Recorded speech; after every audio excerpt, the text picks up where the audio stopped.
Please be seated. In 1920, a young man felt the call to move 8,000 miles away from his home and go to the United States. His name was Paramahansa Yogananda, and he felt this call, this urge to leave everything he had ever known, anything that he had ever felt, any experience he had ever had, any bit of security, any bit of safety that he had, he felt called to leave it behind. He first heard that call as whispers in his meditation. He heard the whispers from what he calls the voice that loves us. You know the one I'm talking about, right? The voice that loves us, the one that sometimes speaks to us in those big booming tones, and sometimes in the still small voice. Well, that's what Yogananda heard, and that's where he had the cry to follow his heart, and he left behind everything he knew. He thought he was going to have this great life in India. In fact, 3 years prior to 1920, he had founded an organization, a religious nonprofit organization for the express purpose of teaching self-realization.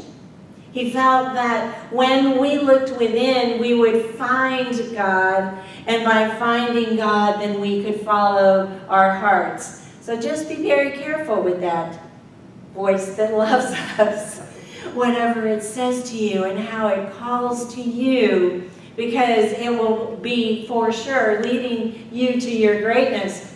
He did come to the United States, and he began lecturing and he began teaching, and eventually Self-Realization Fellowship grew to over 500 centers worldwide, which is what it is today, with members in over 175 countries. But that specific purpose is summed up in this statement by a woman named Sri Dayamata, who we'll be talking a lot about today.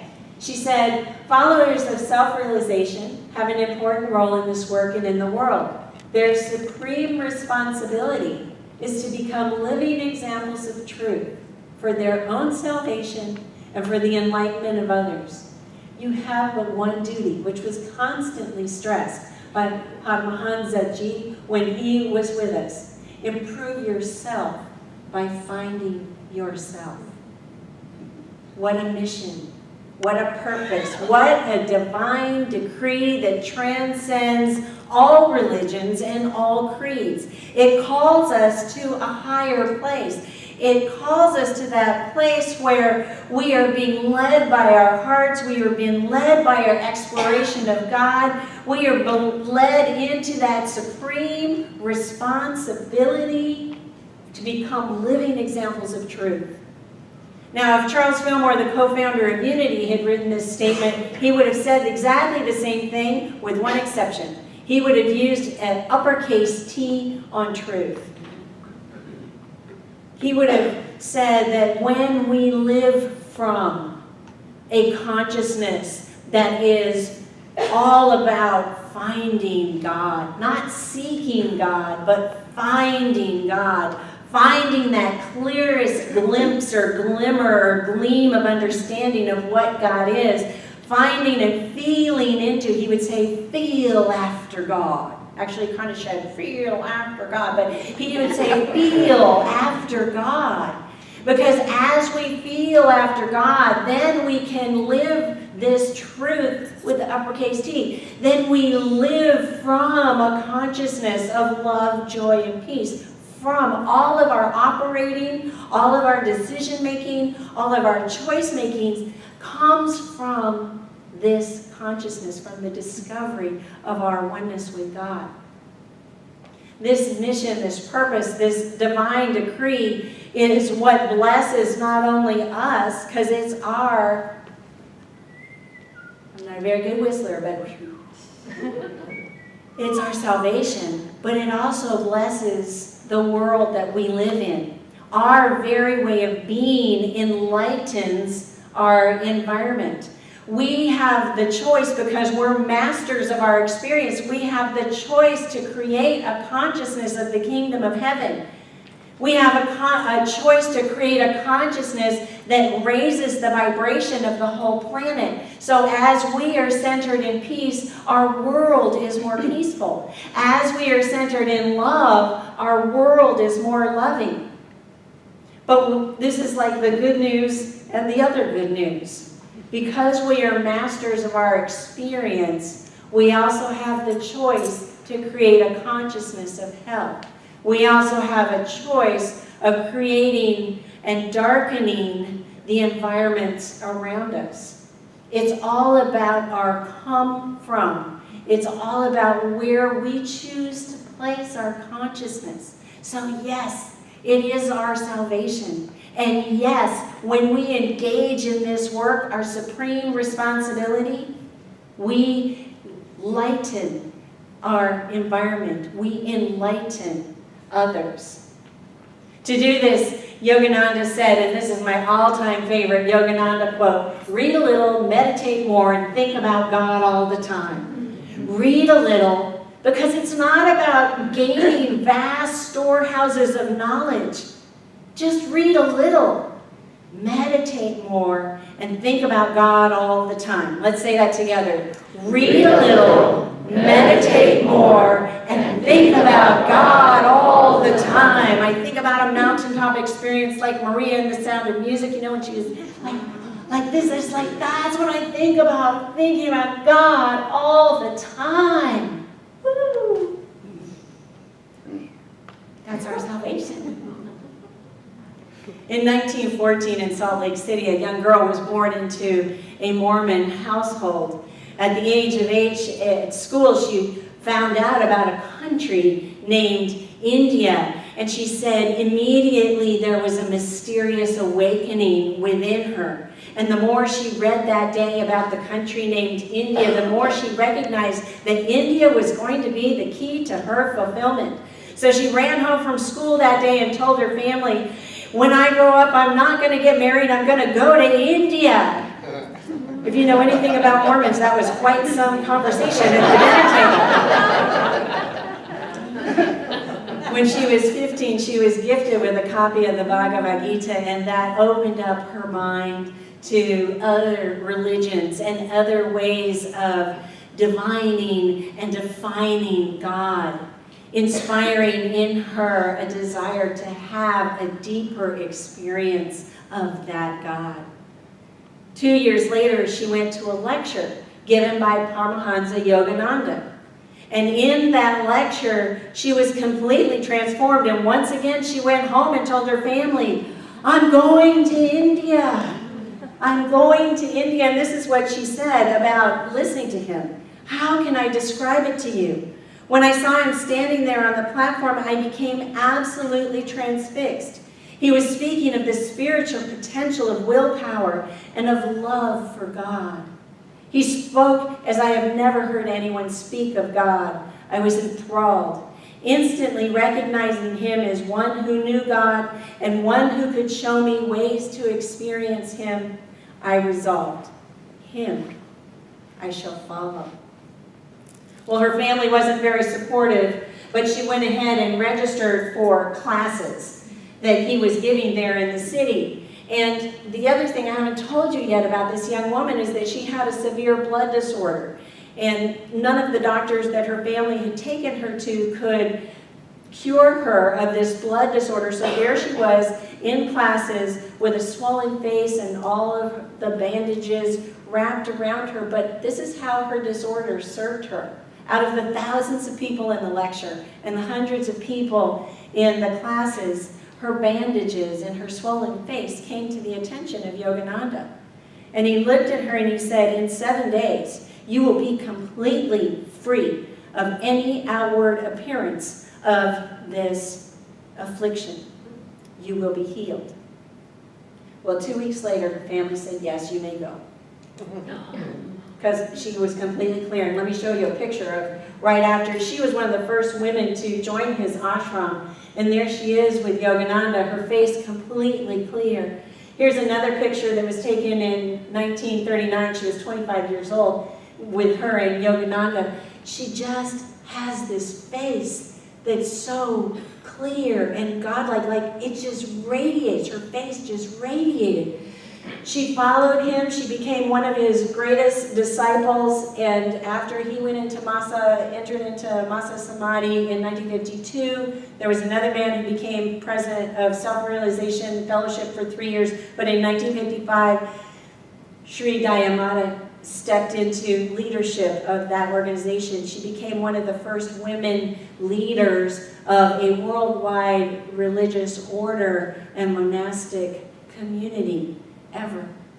She stepped into it. And I think her teachings and the way she expressed, I mean, Yogananda must have been an incredible energy to be with, but she was too. So today I've pulled different tidbits from different sermons she's given and talks. One of the things that she always said was, God is the goal of man. God is the goal of man. And that makes sense to me because we're drawn to the one who drew us. We recognize and we know that we're created in the image and likeness of God, so we want to be like God. We want to have that union with God, but the circumstances and the events in our lives sometimes make us forget. They help us buy into the illusion that we're separate from God. So our goal is to return to that awareness, return to that reunion of our oneness with God. One of the stories and analogies she shared was she invited us to take a penny and close one eye. I got to take my glasses off because it works so much better that way. But you close one eye and then you take a penny and you hold it up to your other eye.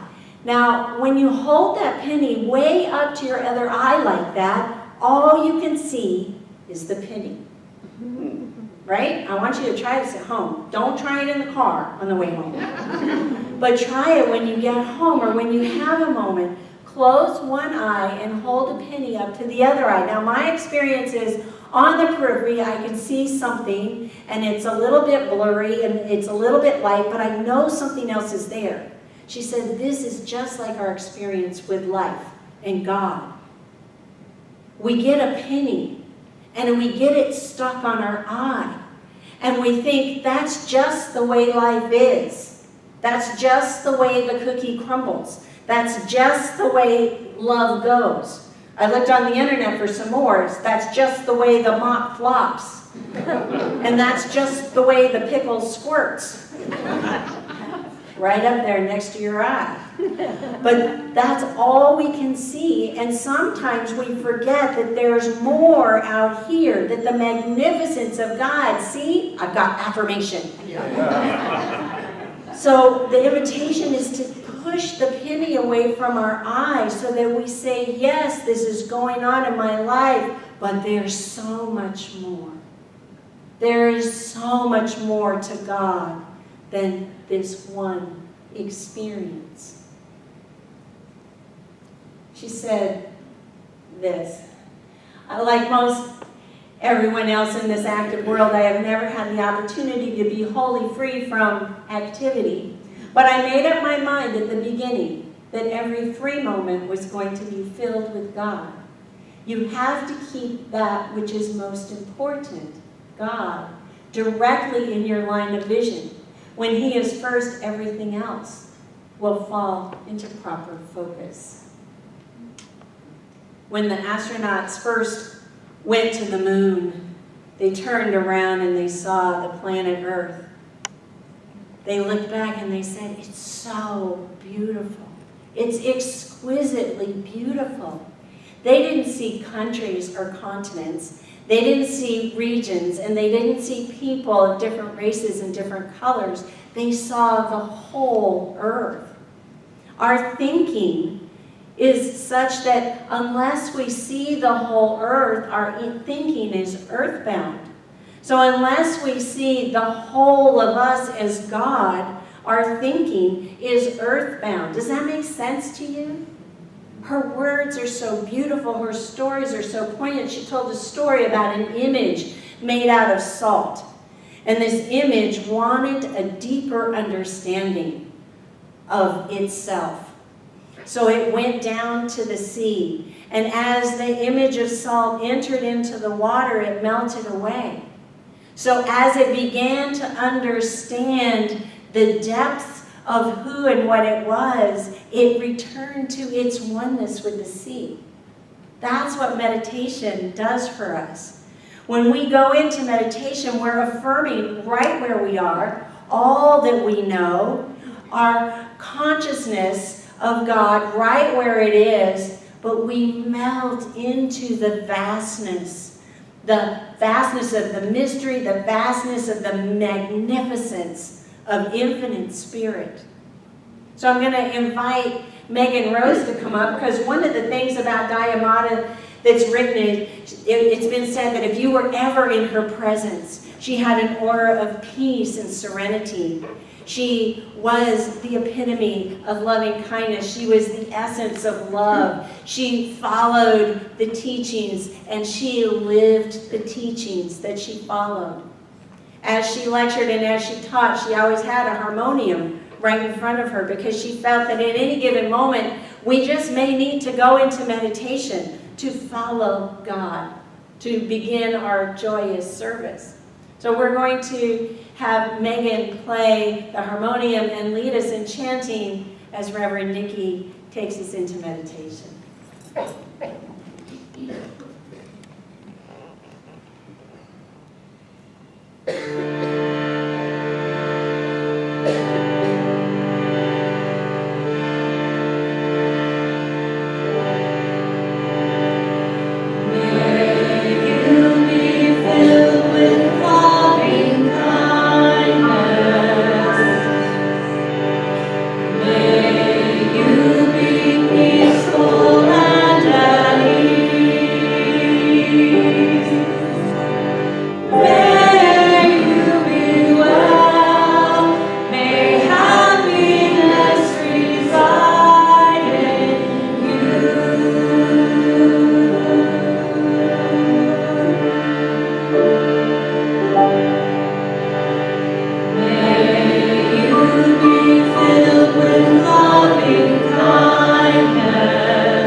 Sensations that you know, because that's where you experience happiness.